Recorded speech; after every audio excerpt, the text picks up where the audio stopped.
बुद्ध्या विशुद्ध्या युक्तो धृतात्मानं नियम्य च शब्दादीन् विषयान् त्यक्ता रागद्वेषो विदस्य च विविक्त सेवी लंगवासी अथवा काय मानुषा ध्यान योग परम नित्यम वैराग्यम समुपाश्रिता अहंकारम बलम दर्पम कामं क्रोधं परिग्रहं विमुच्य निर्ममा शांतो ब्रह्मभूयाय कल्पते। अपनी बुद्धि से शुद्ध होकर तथा धैर्य पूर्वक मन को वश में करते हुए इंद्रिय तृप्ति के विषयों का त्याग कर राग तथा द्वेष से मुक्त होकर जो व्यक्ति एकांत स्थान में वास करता है, जो थोड़ा खाता है, जो अपने शरीर मन तथा वाणी को वश में रखता है, जो सदैव समाधि में रहता है तथा पूर्णतया विरक्त, मिथ्या अहंकार, मिथ्या शक्ति, मिथ्या गर्व, काम क्रोध तथा भौतिक वस्तुओं के संग्रह से मुक्त है, जो मिथ्या स्वामित्व की भावना से रहित तथा शांत है, वह निश्चय ही आत्म साक्षात्कार के पद को प्राप्त होता है। इसमें कुछ भी संदेह नहीं है। प्यारे साथियों, 100 बार जन्म लेंगे, 100 बार फना होंगे, जीना नहीं आया तो जीवन से जुदा होंगे। प्रभु हम तुम्हारे, तुम ही हो हमारे। प्रभु हम तुम्हारे, तुम ही हो हमारे। जिसे अपना समझावो, जिसे अपना समझावो, सभी हैं किनारे। प्रभु हम तुम्हारे, तुम ही हो हमारे। सब धर्मन को छोड़कर एक शरण मम होई, चिंता तज सब पाप ते मुक्त करोगो तोई। सर्वधर्मान परित्यज्य मामेकं शरणं व्रज। संसार की जो भी चीज तुम अपनी मानो वो सेवा के लिए है। बंधुओं, एक बहुत बड़ा सिद्धांत है। उस सिद्धांत को समझना बहुत ही आवश्यक है। यदि हमने अपने जीवन में उस सिद्धांत को नहीं समझा तो हम सारे काम सुख शांति के लिए करेंगे, पर हमें सुख शांति नहीं मिलेगी। हमारी जो आंतरिक मांग है वो स्थायी सुख शांति की है, निश्चिंत की है, निश्चिंतता की है। बस मनुष्य होने का तात्पर्य कुछ और है बंधु। मनुष्य की मनुष्यता तो इसमें है वो स्वयं शांत रहे और दूसरों को भी शांत रखे। अब दूसरों को तो शांत नहीं रख सकते तो कम से कम अपने आप को तो शांत रख सकते हैं। इस बात को समझना पड़ेगा, क्योंकि शांति हमारी मुख्य डिमांड है। कोई भी हमेशा अशांत नहीं रह सकता, लेकिन शांत रह सकता है, क्योंकि ये स्वतः सिद्ध बात है। ये बहुत महत्वपूर्ण विषय है। मनुष्य की ज्ञानेंद्रियां, मनुष्य की इंद्रियां, उसका शरीर, मन, बुद्धि, यानी पूरा उसका जो स्ट्रक्चर है, उस पर एक एक चीज़ भी, एक एक अंग पे आप ध्यान दीजिए तो वो सारी चीज़ें भोग के लिए नहीं हैं। हमने उनको भोग के लिए बढ़ाया है, भोग की तरफ लगाया है। बस ये बड़ी भारी हमारी भूल है। अब बंधुओं, जिस इंद्रिय से हम भोग करना चाहते हैं या भोग करते हैं, उस भोग से उस इंद्रिय को कष्ट पहुंचता है, उस भोग से उस इंद्रिय को नुकसान हो जाता है। हमारा जो पूरा स्वभाव है वो भी निर्मल और शांत है, स्वाभाविक रूप से ऐसा है। हम बहुत शुद्ध और साफ भोजन करना चाहते हैं, हमारी डिमांड है। हम अपने मन को शांत रखना चाहते हैं, हमारी डिमांड है। कोई भी ऐसी बात हम ना करना चाहते हैं जिससे हमें अशांति हो, ना ही हम सुनना चाहते हैं। ये हमारी स्वाभाविक स्थिति है। फिर भी हम तरह तरह के विभिन्न प्रकार के प्रपंचों में पड़े रहते हैं और अपने जीवन का बहुमूल्य समय जो है वो नष्ट करते हैं। तो सही बात जब तक हमारे समझ में नहीं आएगी तब तक हम यूं ही प्रपंच में पड़े रहेंगे और हम चाहकर भी अपने जीवन में शांति का प्रादुर्भाव नहीं कर सकते। बस यही बात हमें इस पर विचार करना है। हमारी जो वृत्ति है वो बहिर्मुखी है। हम दूसरे की कमियों को देखते हैं, दूसरे की बातों को सुनते हैं। हमारा ध्यान पर पे है, स्वा पे नहीं है। स्वा तो कुछ और है, पर कुछ और है। ये जितना भी ये संसार है ये पर है। हम इसे अपना लोक समझते हैं। ये हमारा देश नहीं है, हमारा लोक नहीं है, ये परलोक है। परलोक तो हम दूसरा समझते हैं, बस ये हमारी गलती है। पर माने वो चीज़ जो हमसे अलग है, हमें दिखाई पड़ती, वो सब पर है। तो ये परलोक है, ये असत लोक है। एक आई है, एक इट है। आई माने मैं, इट माने वह, यानी पर। तो जो चीज़ अलग है वो हमसे कभी मिल नहीं सकती। इस बात को हमें समझना ही पड़ेगा। बस हम उसी में पर में पड़े रहते हैं। और पर में एक बहुत बड़ी बात यह है कि जो भी पर है वो हमसे अलग है और निरंतर उसमें परिवर्तन हो रहा है, विनाशी है। तो जो चीज़ विनाशी है वो हमारे काम की भला कैसे हो सकती है, या वो हमारे में कैसे मिल सकती है? कभी नहीं मिल सकती। सच में हमारा उससे कोई संबंध नहीं है। बस ये चार बातें कई बार समझने पर भी समझ में नहीं आती। अब क्यों समझ में नहीं आती, इसका एक बहुत बड़ा रहस्य है। बंधुओं, हमारा कोई लक्ष्य ही नहीं है।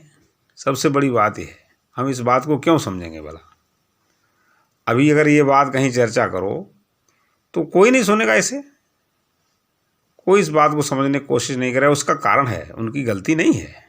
गलती इसलिए नहीं है क्योंकि हम चल तो रहे हैं, पर जाना कहाँ ये हमें पता ही नहीं है। हमारा कोई लक्ष्य ही नहीं है। बस हम पर पे दृष्ट होने के कारण दूसरे की गलतियां देखते रहते हैं, दूसरों में बुराई देखते रहते हैं। राग और द्वेष, ईर्ष्या, भय, इसमें फंसे रहते हैं। तो बस ये जीवन, बस यही जीवन की बात, इसी को समझना है। नहीं तो हम यूं ही प्रपंच में पढ़ करके अपने जीवन को नष्ट करते हुए बस इस संसार से एक दिन विदा हो जाएंगे और चले जाएंगे। यही सत्य है जीवन का। बंधुओं, ये बात बहुत जल्द से जल्द समझना है, तभी हमारे जीवन में शांति बढ़ सकती है। एक बात और समझना बहुत ज़रूरी है, हर काम के लिए एक समय होता है, हर समय के लिए एक काम होता है। और अपने ज्ञान का आदर करना सीखो, बस ये सबसे बड़ी बात है। इसका मतलब ये है कि सभी ये जानते हैं कि ये चीज़ हमेशा नहीं रहेगी और ये बदलेगी ज़रूर, यानी कि बदल रही है। फिर भी हम इस बात को भुलाए रहते हैं। अब क्यों भुलाए रहते हैं? इसका कारण ये है क्योंकि इस बदलने वाली चीज़ों में हमारा ध्यान इतना इसमें रम गया है, हम इसमें इतना अपने आप को इससे संबंध इतना हमने जोड़ लिया है, तो हमारी जो बुद्धि है ना वो कुंद हो गई और उसमें प्रमाद चढ़ गया। जितना जितना हम असत से इस बदलने वाली चीज़ में ध्यान लगाते जाएंगे तो हमारे अंदर चेतनता भंग होगी और प्रमाद बढ़ता जाएगा। हाँ, एक बात और है, इस अदल बदल को हम रोक नहीं सकते, थोड़ा सा कम कर सकते। और बंधुओं, सही बात जो है वो बहुत थोड़ी है। आजकल इतने ये आडंबर हैं, इन आडंबरियों ने हमको फंसा रखा है। हमें इतना घुमाया है, इतना घूम घूम के, गोल गोल घूम घूम के हमारी मन बुद्धि ना वो उसमें चक्कर आना शुरू हो गए। हम समझ ही नहीं पा रहे कि सही बात क्या है, सही बात क्या है। और हम समझ ही नहीं पा रहे हैं कि हमें जाना कहाँ है। ये बात हमारे समझ में नहीं आती, क्योंकि हमारा लक्ष्य नहीं है, हम लक्ष्य विहीन हैं। हम जिए जा रहे हैं और अपनी मस्ती में मस्त हो रहे हैं, संसार में मस्त होकर जीना चाहते हैं। बंधुओं, यहाँ की कोई भी चीज़ हमारे साथ नहीं दे सकती। हमारी बहुत बड़ी भूल है। यहाँ तक ये जो हमारा शरीर है ना, ये आपके देखते देखते बदल गया। आप जरा विचार तो करो, कितना समय शेष रह गया, कितना समय निकल गया। एक सीमा है, इस संसार की सारी चीज़ों की एक सीमा है। बंधुओं, हमारा संबंध असीम से है। हम असीम को जानने के लिए, उससे मेल करने के लिए ही मनुष्य का जीवन हमें मिला है। हम सीमित चीज़ों में पड़ करके बुराइयों में, दुख में दुख उठाते हैं और यूं ही अपने जीवन को नष्ट करते हैं। जितना जितना हम संसार में जाएंगे, संसार को अपने काम का मानेंगे, बस हम उलझते जाएंगे, इस संसार के दलदल में जकड़ते जाएंगे, फंसते जाएंगे। और दलदल ऐसा होता है, आप समझते हैं, जितना जितना निकलने की आप फिर कोशिश करेंगे ना, उतना उतना और फंसते चले जाएंगे। हाँ, जिसकी बुद्धि इन सब बातों को पकड़ेगी, बस जो जिज्ञासु होते हैं ना, उन्हें एक ही शब्द में ज्ञान हो जाता है। थोड़ा सा इशारा करना पड़ता है। इसलिए आज से आप विचार करना शुरू करो। प्यारे, हमारे पास सबसे बड़ी शक्ति विचार शक्ति है। हम विचार नहीं करते। संसार की तरफ जाने से हमारे सारे सिस्टम गलत हो गए। अब ये सारे सिस्टम परमात्मा की तरफ जाने से ही हमारे ठीक हो सकते हैं। बिगड़ी जन्म अनेक की, सुधरे अब ही आज। जो टिक जाए स्वरूप में, समझ असत का राज। प्यारे, बंधन अज्ञान से होता है, ज्ञान से तो मुक्ति होती है। बंधुओं, हमें आने जाने वाली चीज़ों की आसक्ति का त्याग करना है। बस वो सारी ज़रूरतें शरीर की हैं, शरीर का संबंध है उन चीज़ों से। तो शरीर की जो ज़रूरतें हैं वो सब अपने आप पूरी होती हैं। ये बात रहस्य है। आप कहेंगे कैसे? ऐसा अपने आप पूरी होती है। बात मान लो, जितने भी जीव जंतु हैं उन सबका पेट भगवान भरते हैं। परमात्मा ने सबका पेट भरने की। अब आप कहेंगे करेंगे नहीं तो होगा कैसे? अरे आप करेंगे कैसे नहीं? अभी आपको टॉयलेट लग जाए तो आपको जाना पड़ेगा कि नहीं? आप रोक नहीं सकते। ऐसे ही आपको भूख लग जाए तो आप पेट भरने का जितने भी जीव जंतु हैं सबको करना ही पड़ेगा प्रयास। वो आप अपने आप को करता मान लेते हैं। बस यही सबसे बड़ी गलती है।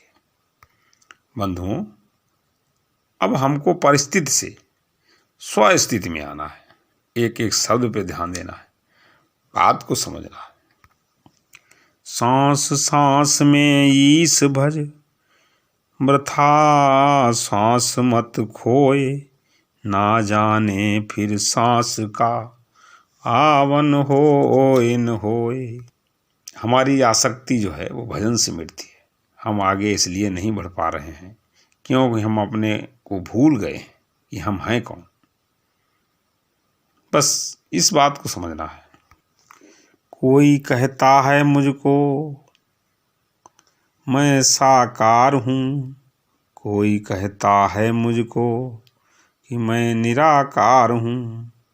ना मैं साकार हूँ ना निराकार हूँ, जो भी देखे मुझे कोई जिस रूप में, मैं तो उस रूप में ही तैयार हूँ।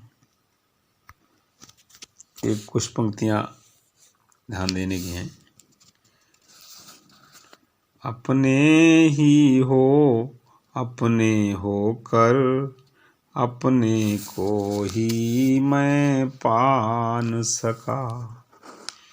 अपने ही हो अपने होकर, अपने को ही मैं पान सका। संसार विनाशी है मित्रों, ये खुद को ही समझा न सका। अपने ही हो अपने होकर अपने को ही मैं पा न सका। माया के चक्कर में पड़कर मैं कौन हूँ यही भूल गया। सद्गुरु की कृपा हुई जब तो जीवन क्या है ये समझ सका।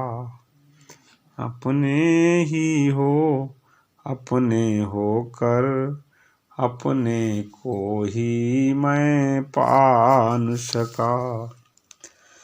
कब सुख आएगा जीवन में इस आस में जीवन निकल गया। कब सुख आएगा जीवन में इस आस से जीवन निकल गया। पर बड़ी भूल में था अब तक, पर बड़ी भूल में था अब तक, गुरुदेव मिले तो समझ सका। अपने ही हो अपने होकर अपने को ही मैं पा न सका। कहीं तेल निकलता बालू से, जल मिलता नहीं मरु नदिया से। कहीं तेल निकलता बालू से, जल मिलता नहीं मरु नदिया से।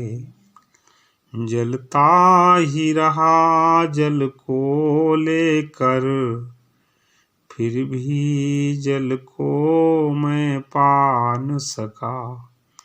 अपने ही हो अपने होकर अपने को ही मैं पा न सका। बस ये कुछ पंक्तियाँ उस परमात्मा की याद में निकल गईं।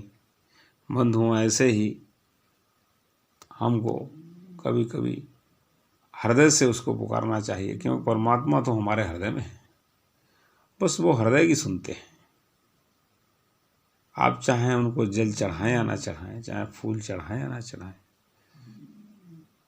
आप धूप बत्ती बेलपत्र चढ़ाएं या ना चढ़ाएं, पर ऐसे ही हृदय से उनका गुणगान करें, उनकी याद करें। आपकी हृदय की बात सुनते हैं। प्यारे, सही बात तो ये है कि भजन मन, वाणी और हृदय से होता है।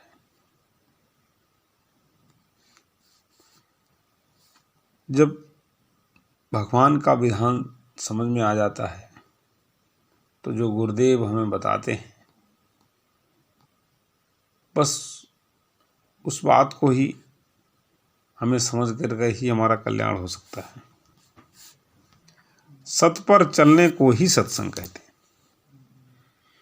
सत्य की बातों को जीवन में उतारना ही सत्संग है। जो गुरु बताते हैं उसे सत्य की चर्चा कहते हैं। मन को बस में करने का सरल उपाय गुरु की आज्ञा का निरंतर अभ्यास करना है। बस आज के लिए इतना ही।